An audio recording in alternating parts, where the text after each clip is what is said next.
Assalamualaikum warahmatullahi wabarakatuh. Halo, perkenalkan nama saya Nuraida Oktaviani dengan NIM 3012231128 kelas KA2 Manajemen. Di video ini saya akan membahas tentang etika komunikasi bisnis dalam manajemen sumber daya manusia, khususnya bagaimana komunikasi yang etis bisa membantu meningkatkan kinerja karyawan di dalam sebuah organisasi. Topik ini penting karena dalam dunia kerja, komunikasi bukan cuma soal menyampaikan pesan, tapi juga membangun kepercayaan dan hubungan kerja yang sehat. Pendahuluannya itu ada mengapa etika komunikasi penting dalam manajemen sumber daya manusia. Dalam organisasi modern, komunikasi tidak hanya berfungsi sebagai alat penyampaian informasi, tetapi juga sebagai sarana pembentukan sikap, perilaku, dan budaya kerja. Dalam konteks manajemen sumber daya manusia, komunikasi yang etis menjadi fondasi utama dalam menciptakan hubungan kerja yang profesional, adil, dan saling percaya. Tanpa etika komunikasi yang baik, kebijakan manajemen sumber daya manusia berpotensi disalahpahami dan menurunkan kinerja karyawan. Kalau kita bicara tentang organisasi atau perusahaan, komunikasi itu ada di setiap aktivitas, mulai dari atasan ke karyawan, antar kerja, sampai komunikasi dengan pihak luar. Dalam manajemen sumber daya manusia, komunikasi yang kurang etis bisa menimbulkan masalah seperti salah paham, konflik, sampai turunnya kepercayaan karyawan terhadap manajemen. Sebaliknya, komunikasi yang etis bisa menciptakan suasana kerja yang nyaman, profesional, dan saling menghargai. Inilah alasan kenapa etika komunikasi jadi sangat penting dalam pengelolaan sumber daya manusia. Yang kedua, ada prinsip etika komunikasi bisnis. Di sini ada beberapa prinsip utama dalam etika komunikasi bisnis. Yang pertama adalah kejujuran dan transparansi, artinya manajemen harus menyampaikan informasi secara jujur dan terbuka, terutama terkait kebijakan perusahaan dalam penilaian kinerja. Yang kedua adalah rasa hormat dan empati. Setiap karyawan punya latar belakang dan cara pandang yang berbeda. Jadi, komunikasi sebaiknya dilakukan dengan saling menghargai. Yang ketiga adalah kerahasiaan dan privasi. Data dan informasi pribadi karyawan harus dijaga dengan baik dan tidak disalahgunakan. Kalau ketiga prinsip ini diterapkan, komunikasi ini di tempat kerja akan terasa lebih aman dan nyaman. Terus ada peran manajemen sumber daya manusia dalam membangun komunikasi beretika adalah penjaga gerbang nilai-nilai perusahaan dan memiliki peran krusial dalam menanamkan etika komunikasi dari perumusan kebijakan hingga implementasi budaya. Manajemen sumber daya manusia memastikan setiap interaksi mempromosikan integritas dan kepercayaan, merumuskan kebijakan komunikasi yang jelas dan adil, melatih karyawan tentang pentingnya komunikasi etis, menjadi contoh dan role model dalam setiap interaksi, menyediakan saluran umpan balik yang aman dan rahasia. Terus ada dampak komunikasi tidak etisnya. Kalau komunikasi tidak dijalankan secara etis, dampaknya cukup bisa serius.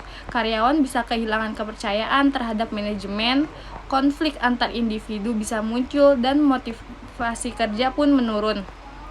Jika kondisi ini dibiarkan, produktivitas organisasi akan ikut terganggu dan tujuan perusahaan menjadi sulit tercapai. Karena itu, etika komunikasi bukan hanya soal sopan santun, tapi juga berpengaruh langsung terhadap kinerja karyawan. Selanjutnya ada strategi penerapan etika komunikasi. Strategi menerapkan etika komunikasi dalam proses manajemen sumber daya manusia.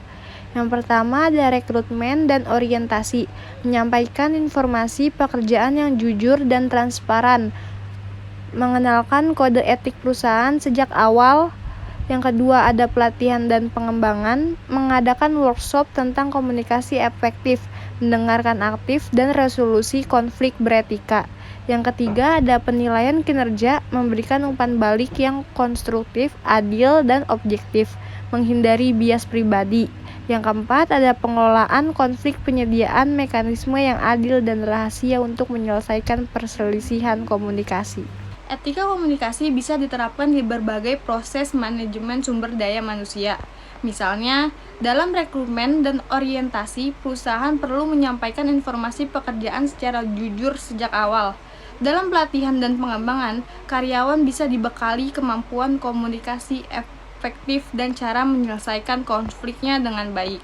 Pada penilaian kinerja, umpan balik sebaiknya disampaikan secara adil dan objektif, bukan berdasarkan kedekatan pribadi. Dan dalam pengelolaan konflik, manajemen sumber daya manusia harus menyediakan mekanisme menyelesaikan yang aman dan rahasia.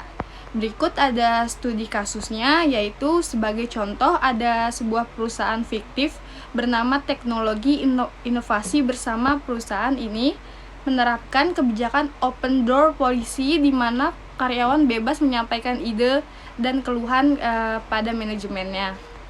Didukung dengan pelatihan komunikasi bagi para manajer. Hasilnya, komunikasi kepuasan karyawan meningkatkan sekitar 30% dan inovasi produk juga meningkatkan 20% dalam 1 tahun. Contoh ini menunjukkan bahwa komunikasi yang etis bisa memberikan dampak positif bagi perusahaan. Selanjutnya ada tantangan dan solusinya. Dalam praktiknya tentu ada tantangan seperti perbedaan budaya, tekanan pekerjaan, bias pribadi, dan penggunaan teknologi kurang tepat. Solusinya bisa berupa pelatihan empati, sistem komunikasi yang jelas, penyediaan umpan balik anonim, serta aturan penggunaan teknologi komunikasi yang tegas. Manfaat jangka panjang etika komunikasi yang kuat bagi kinerja karyawan, keterlibatan karyawan merasa lebih dihargai dan termotivasi. Yang ketiga ada kohesi tim kuat, hubungan antar anggota dan tim menjadi lebih kuat. Yang terakhir, inovasi dan kreativitas. Lingkungan aman mendorong ide-ide baru, kepuasan pelanggan, karyawan yang bahagia memberikan layanan terbaik. Berikut ada kesimpulan atau penutupnya, yaitu sebagai kesimpulan, etika komunikasi bisnis memiliki peran yang sangat penting dalam manajemen sumber daya manusia. Komunikasi yang etis bisa meningkatkan kepercayaan, motivasi, dan kinerja karyawan, sekaligus mendukung keberhasilan jangka panjang organisasi. Demikian yang dapat saya sampaikan. Terima kasih atas perhatiannya. Wassalamualaikum warahmatullahi wabarakatuh.